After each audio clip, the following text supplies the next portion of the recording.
주님께서 여러분과 함께 또한 사제의 영과 함께 마르코가 전한 거룩한 복음입니다. 주님 영광 받으소서. 그때 예수님께서는 군중을 가르치시면서 이렇게 이르셨다. 율법학자들을 조심하여라. 그들은 긴 겉옷을 입고 나다니며 장터에서 인사받기를 즐기고 회당에서는 높은 자리를, 잔치 때에는 윗자리를 즐긴다. 그들은 과부들의 가산을 등쳐먹으면서 남에게 보이려고 기도는 길게 한다. 이러한 자들은 더 엄중히 단죄를 받을 것이다. 예수님께서 헌금함 맞은 쪽에 앉으시어 사람들이 헌금함에 돈을 넣는 모습을 보고 계셨다. 많은 부자들이 큰 돈을 넣었다. 그런데 가난한 과부 한 사람이 와서 렙톤 2닙을 넣었다. 그것은 쿼드란스 한 잎인 셈이다. 예수님께서 제자들을 가까이 불러 이르셨다. 내가 진실로 너희에게 말한다. 저 가난한 과부가 헌금함에 돈을 넣은 다른 모든 사람보다 더 많이 넣었다. 저들은 모두 풍족한 데에서 얼마씩 넣었지만 저 과부는 궁핍한 가운데에서 가진 것을, 곧 생활비 모두를 다 넣었기 때문이다. 주님의 말씀입니다. 그리스도님 참여합니다. 오늘 강론은 평신도 주일을 맞아 한국 천주교 평신도 사도직 단체 협의회 회장을 맡고 계신 안재홍 배다 형제님께서 맡아주시겠습니다.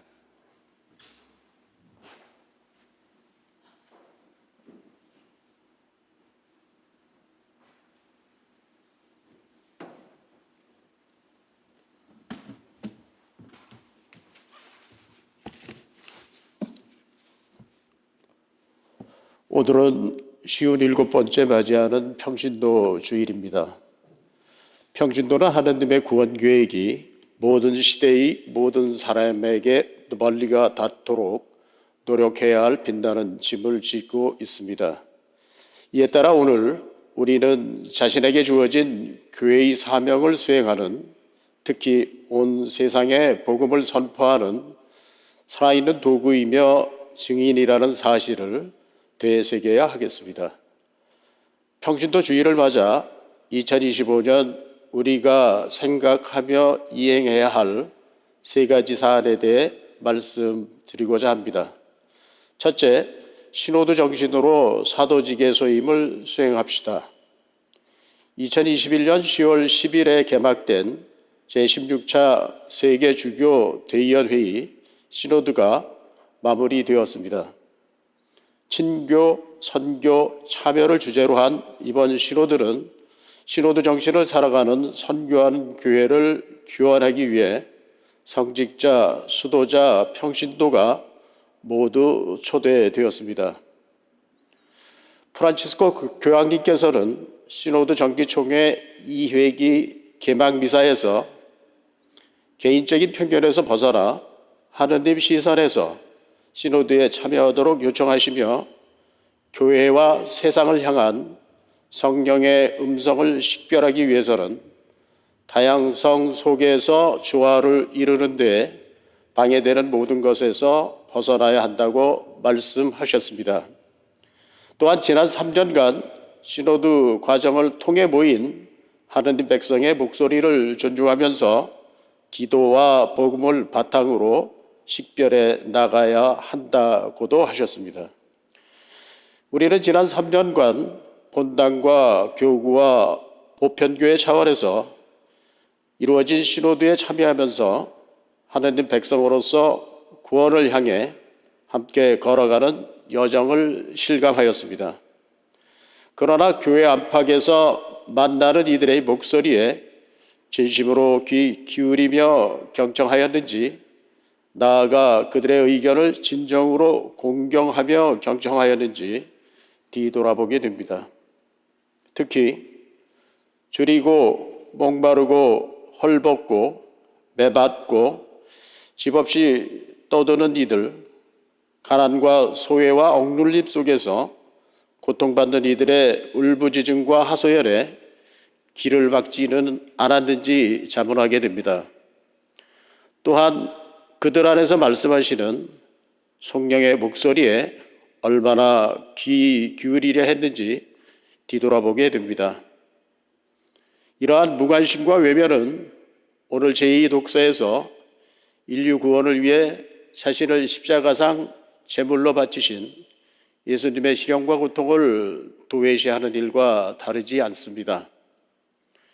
우리는 지금 마음을 다해 가족과 이웃, 나아가 다른 나라의 사람들과 함께하는 여정의 길을 걷고자 하는지 성찰해야 하겠습니다.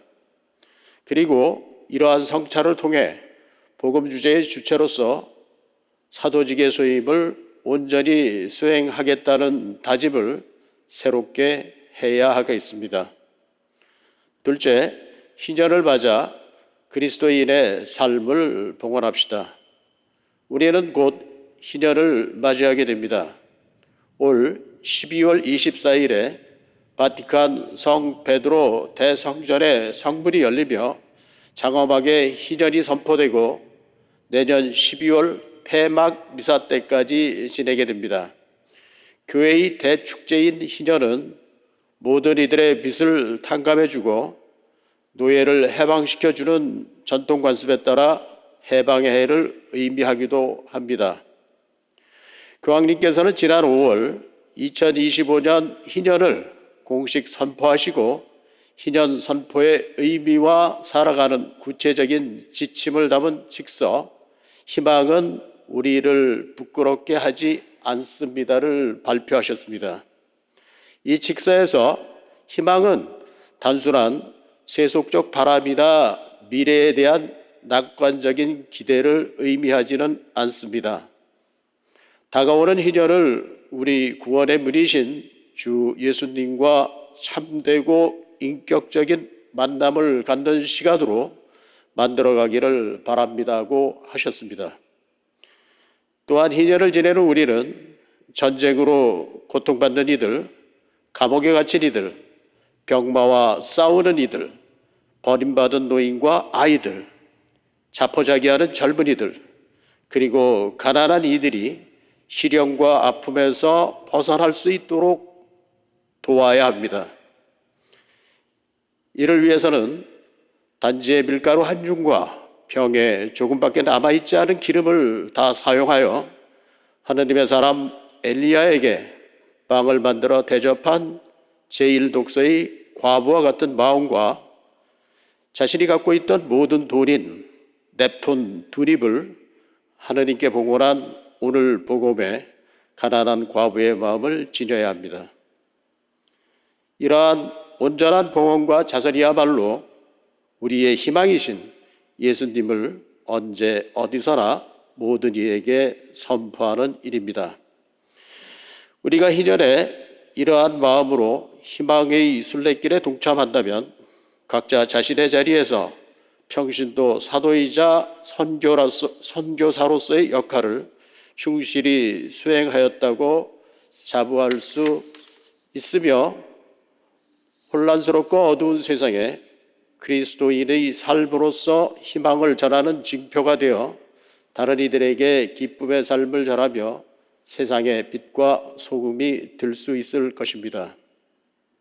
셋째, 2027 서울 세계 청년대회를 위해 기도합시다. 2027년 8월에 우리나라에서 세계 청년대회가 열립니다. 우리 교회가 주최하지만 종교와 국적과 이념을 넘어 청년이면 누구나 참여할 수 있습니다. 지난해 리스본 대회에는 150만 명이 참석했으며 서울 대회도 100만 명 이상이 참여할 것으로 추산되고 있습니다. 세계의 젊은이들이 한자리에 모여 모두 한 형제와 같이 서로의 고통을 위로하고 공감한 바를 나누며 화해장을 펼치며 미래를 그리고 새로운 삶의 가치를 찾게 될 것입니다. 교황님께서는 지난 9월 2027 서울 세계 청년대회 주제어로 용기를 내어라, 내가 세상을 이겼다를 정하셨습니다. 서울대교구에서는 2027 서울 세계 청년대회 성공을 위해 묵주기도 10억 단 봉헌운동을 전개하고 있습니다. 모든 이들의 절실한 염원을 담은 이 기도에 적극 동참해 주시기 바랍니다. 우리 교회는 30년 전 1984년에 성 요한 바오로 2세 교황님이 방한하여 김대건 안드레아 사제와 정화상 바오로와 동료 순교자들에 대한 시성식이 거행되었고, 10년 전 2014년에는 프란치스코 교황님이 방한하셔 윤지충 바오로와 동료 순교자들에 대한 시복식이 거행되었습니다.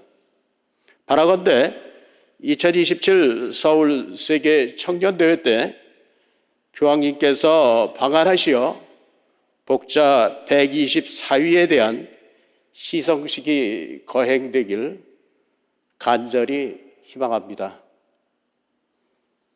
그러한 기적과 같은 감동을 누리기 위해 우리는 전 교구 차원에서 복자들의 시성을 위한 기도 운동을 일으키는 한편, 복자들의 숨결을 찾아 사적지와 성지를 순례하여 그들의 삶과 순교 영성을 본받아야 하겠습니다.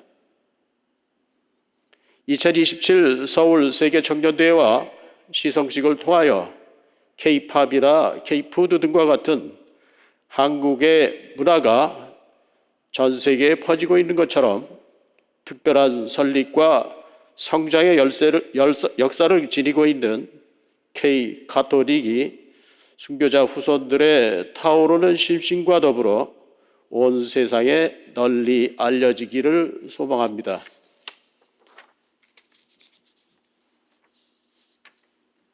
사랑하는 교우 여러분, 평신도 주일을 맞아 우리 모두 이번 시로드의 알찬 결실과 다가올 희년의 자비로운 삶, 그리고 2027 서울 세계 청년대회의 성공적인 개최를 위해 끊임없이 기도하고 자신의 삶으로서 복음을 선포하는 선교사가 되기로 다짐합시다.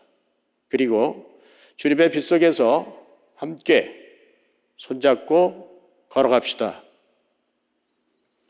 여러분의 가정과 모든 일에 주님의 은총과 평화가 함께 하시길 기도합니다.